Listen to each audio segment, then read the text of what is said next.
that aware, right? professional So this because is a see, big like I issue am just a because we reproductive also don't know. endocrinologist. We also come Okay, from and the a same fertility society specialist. that I does would not not be recognize able trans to individuals as diagnose whether they having truly equal have gender rights. So dysphoria.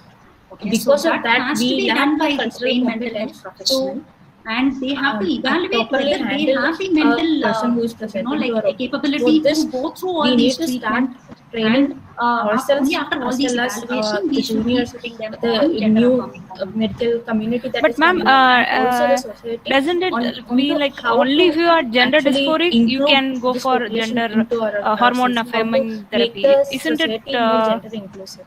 like Yeah, these In health system the backgrounds, we guidelines already have gone discussed through, this. you know, like a lot of We all studies know and a lot of there evaluation are earlier. legal issues. So as I There said, are in mainly adolescence, the issue is sometimes that of a they may knowledge that we initially don't know, be and they may consider barriers to themselves care as are gender there. dysphoric. Later, they may Then find out that they do socioeconomic not have barriers. true gender Their dysphoria. So it could be just socioeconomic you know, like condition is some peer pressure not or something like that. sufficient for So in these good care, conditions, you and know, just also going directly and the putting them on general hormone society is treatment not even without willing to knowing accommodate them that with they their are truly gender community. So dysphoric because can of all be these dangerous. reasons, So it is always it is important to involve a mental nearly health impossible professional, for find them out to that they have get gender dysphoria, sufficient and then care. go in for the So how hormone to improve Yes, this part?